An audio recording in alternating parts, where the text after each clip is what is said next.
Yo, yo, yo, yo. Reaction na natin to si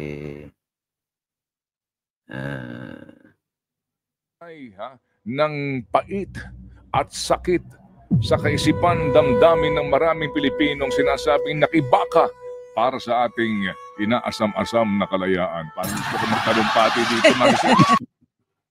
Nagmaintindihan to si Ted Pailon. Pero ano ito manghang ding magsalita.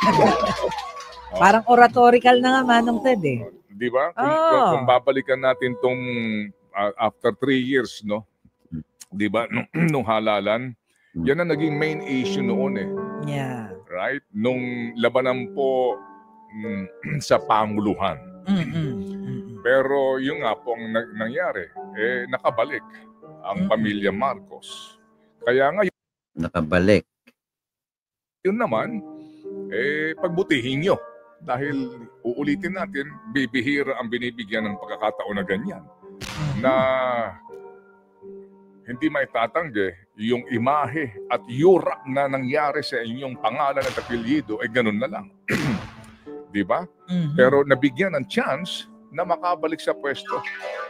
Kaya ngayon, hinihintay natin itong mga sinasabing wala na, 3 taon na ano.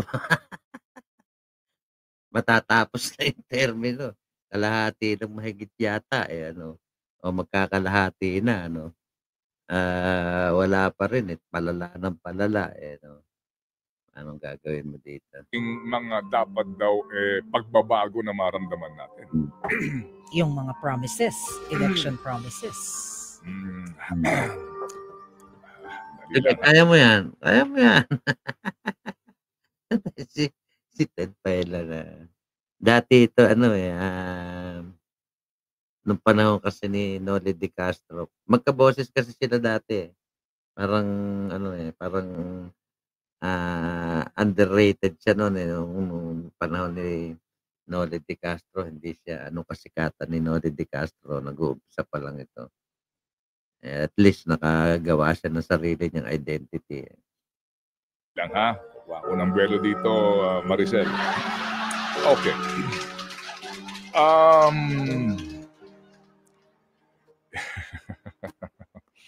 So, Feb 25, no? Hindi ito working, hindi ito holiday, pero may mga eskwelahan po na nagsasabi, hindi, wala kaming klase para natin magunita ito. Ano bang kabuluhan nga? Ano bang kahalagahan nito? Nito hong pagdiriwang na ito. Because basically, ang iniiwan sa ating mensahe, sa iyo, Sel, no? Sigurado ako, hindi ka naman isa sa mga, siguro, di ko alam kung yung father mo kung nandun ba siya sa EDSA. Kasi ako wala ako sa EDSA. Nung mangyari itong people power na ito, ako'y nandoon sa Tacloban at broadcaster na. Ng mga panahon na iyon. No? Ang mga kapatid ko, nandun sila nakisa sila sa EDSA. Nung panahong iyon, ano ba trabaho mo? Tagal mag-umpisa nito. Hindi pa ako nag-aaral noon, Manong Ted. Pero natatandaan ko, nasa bahay kami, nakikinig kami ng live ng mga report sa radyo. Radyo Veritas. Radyo, yeah. Tapos ine-explain ng tatay ko kung ano yung nangyayari. Okay. Na parang, naririnig mo yon yung background, may helicopter na kasi binabantayan. 1986 ba? Ilang taong ka na? 1986, I was 4 years old. Okay. Tatanggapin ko yan. 1986, nun nasa ako nun. Nasa lansangan at nagdadaanan yung mga soldiers sa madilim. Chacha kasi high school na Okay. Mas bata si Cha sa akin mas bata sa'yo? Mas bata siya sa akin Parang di halata. Okay. Go ahead. Pero yun, I was 4 years old, natatandaan ko, nandun kami sa bahay, nakikinig kami ng radyo, ipinapaliwanag sa akin na nagtitipon na yung parte ng ninakaw mo, gamitin mo sa depensa mo. Saan ang pamamaraan? Sa perang hawak mo. Makakakuha ka. Okay. Go ahead. Pero yun, I was 4 years old, natatandaan ko, nandun kami sa bahay. Nagkaroon muna na sinasabi pong paglilinis, pero mga kapatid, Yung pong paggagawad ng hustisya, doon nagkamali. Dahil napagsamantalahan ng iba yung sistema pong umiiral pa rin sa ating bansa na kung tawagin nga po yung demokrasya. Ayoko pong habaan ng diskusyon dito, Sel, pero kayo po mga nakikinig ngayon, lalo na ho sa mga naging bahagi po nitong karanasan na ito ng ating bayan, saan ba nagkamali tayo? Doon sa pagkakataon nga sana na magkaroon ng totoong pagbabago. Dahil ito magandang halimbawa dito, di ba? Sa ngayon. Opo, so usapin po ng hustisya. Ito lamang, meron pong isang principal na ginawaran po ng Sandigan Bayan ng 11 years of imprisonment dahil daw po sa pag-kickback ng 5,000 pesos. Sandigan Bayan po ito ang nagdesisyon. Pero habang ang mga kaso ng mga Marcos, ngayon pinakahuling kaso nila, dismiss na naman sa Sandigan Bayan. May panibago po. So dahan-dahan na po ito magmula na magsimula ang mga kasong kinakaharap ng pamilya Marcos. Magmula pa noon, dahan-dahan na po ito na di-dismiss, nawawala na. So nasaan ang pagkukulang po dito mga kapatid? Ang sinasabi daw po kasi nagkukulang ang prosecution doon sa paghaharap ng ebidensya. Magmula noon hanggang ngayon. So ang dami po nito, dahan-dahan na di-dismiss itong mga ill-gotten cases na ito. Sinasabi nga nila, kasi nga, walang ebidensya. Kasi nga, ang tagal ng paglilitis. Kasi nga, ganire. Pero nagkaroon ng chance noon na magkaroon ng mas maayos nga pong pamamaraan sa paglilitis. Pero, nang dahil din po sa kakayahan ng iba to defend themselves using the resources na kinuha nila sa gobyerno, yun din ang ginamit. Yan ang nangyayari ngayon sa atin, di ba? Kung meron kang mga, mawalang galang lang, meron kang mga ninakaw, yung parte ng ninakaw mo, gamitin mo sa depensa mo. Saan ang pamamaraan? Sa perang hawak mo. Makakakuha ka ng mga abogado mahuhusay. Makakakuha ka ng makakagawa ka ng kaparaanan para ka makalusot sa mga kasong kinakaharap ninyo. Hindi po ba? Hindi ko sinasabing ito nangyayari ngayon, pero yan po ang mga posibleng nangyayari at mangyayari pa sa atin. Tama naman yung sinasabi ni Ted Filon. Isipin mo yung inakusahan ng 5K na principal nakulong. Siyempre, sabihin, hindi ko naman sa inaano. Kung convicted di siyempre totoo kung kinuha niya. Ibig sabihin doon, dahil 5K lang yung inutang niya, hindi niya kayang magbayad ng abogado or kumuha ng mahusay na abogado sapagkat 5,000 nga lang yung ninakaw niya. Ibig sabihin, mahirap talaga siya. Hindi katulad nitong mga Marcos na bilyon dolyar ang ninakaw na di umano nito at yan naman ay yung iba naman dyan ay nakumpiska at nakakapagtaka dito. Makabalik pa sa pagiging presidente at unti-unti nawawala yung kaso nila at ang masakit nito ngayon parang ayaw na naman nilang bitawan yung kapangyarihan at ang issue na naman dito sa administrasyon ng mga Marcos is pagnanakaw. Kailan matatapos itong itong mga issue ng nakawan na ito na puro ang mga involved ay ayan, mga Marcos, Dilawan. Kasi yun nga sinasabi ko parati na ang sabi ng mga Dilawan, kaya raw nila tinanggal itong mga Marcos dahil sa mga pang-aabuso sa kapangyarihan, pagnanakaw, at nung kanilang tanggalin, ay sila naman yung inaakusahan ngayon nitong mga Marcos na sila raw ay yung daw mga pera nila ay kinukuha nitong mga Dilawan. Vice versa, nag-aakusahan sila ng pagnanakaw. Pero ang sinasabi ko nga, pera natin yung kanilang pinag-aawayan. Hindi naman nila pera yung sinasabi nung isang ninakaw mo. Sasabihin nung isang ninakaw mo, pera natin yun. Pero tayo mga Pilipino, tatanga-tanga tayo dahil sa ibinoboto nyo pa rin O ngayon, eto na naman ang problema.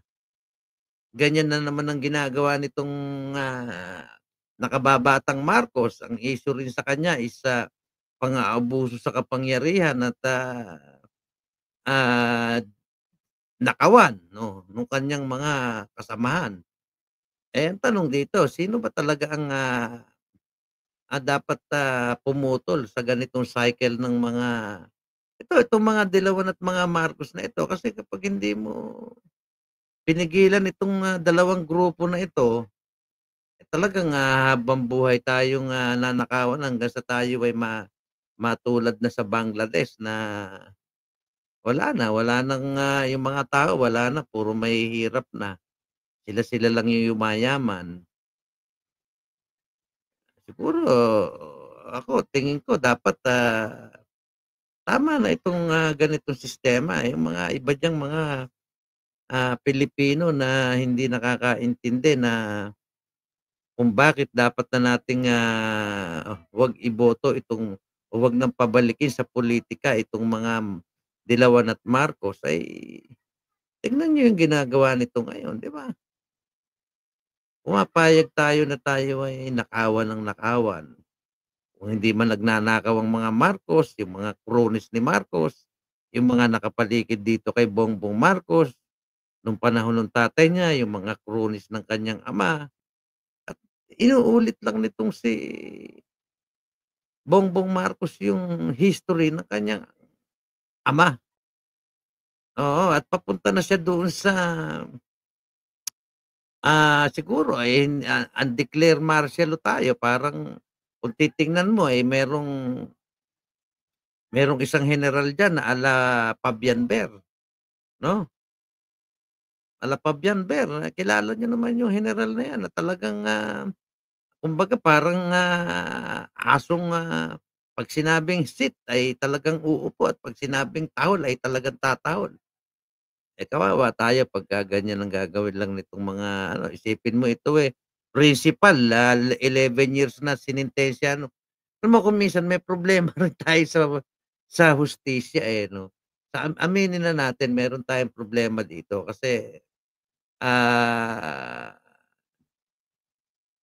kumbaga halimbawa katulad diyan sa mga prosecutor kapagka, puwede naman nilang, halimbawa katulad nung anak ni Remulla, isipin mo yun, technical yung kaso, 'di ba?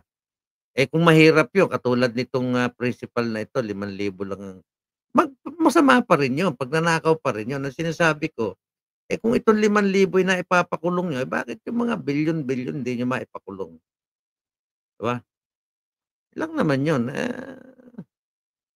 siguro pagka wala na itong alam niyo, itong bansang ito kaya aasenso lang ito kapag wala na yung mga Marcos at Dilawan. Eh, isipin mo 1965 to 2016 nandiyan yung mga 'yan. Tapos bumalik nung 2016 hanggang 2022 medyo naging maayos tayo. Nung panahon ng mga Duterte, eh, bumalik na naman itong mga Marcos at Dilawan at magkasama pa sila. Joint force, puta. Kaya, wala, ewan ko. Siguro it's about time na tayong mga Pilipino ay, maging, matalino na, hindi yung puro puro kayo panatiko sa mga wala naman kayong ang intindihin niyo yung, kinabukasan ng anak niyo, hindi yung, ah, pansandali ang binibigay sa inyo. Mangyayari sa atin pagka ganyan. Ah, itong eleksyon na ito napakaimportante nito kasi makikita niyo naman na kung titignan niyo, panalo tayong mga PDP ano, panalo tayo sa tao. Ang problema dito kung panalo pa rin tayo sa COMELEC. So, dapat natin bantayan dito COMELEC kasi ako talagang tingin ko dito magkakaroon ng dayaan. Hindi puwedeng walang dayaan dito sapagkat, hindi naman papayag yung mga 'yan na matalo, eh, sa mga inaasal nga nila, 'di ba? Nakita mo yung isang, si ano ba 'yan, Abinis ba 'yun? Ano nila, sinusubukan nilang kumbaga nagta-try na silang, takutin ng todo, isipin mo 'yun. May susunod pa tiyak diyan, eh, yung ginawa nila dun sa yung convenor ng, Maisog ba 'yun sa Cebu? test run test drive pa. Parang ano, nagte-test drive sila, parang gano'n. Kung uubra 'pag walang reaksyon yung tao, susunod na lalaki-lakihan na nila yung gagawin nila. Iisa-isahin kayo niyan. Yun nga sinasabi ko, kawawa kayong mga nasa Pilipinas na ano, kasi siyempre kayo yung unang target nung mga 'yan. Ayun lang at, sana bantayan natin 'tong eleksyon na ito sapagkat, hindi naman tayo pupuwede na, mag-isip lang na tayo ay panalo na sa botohan. Pag-isipan din natin kung mabibilang yung boto natin.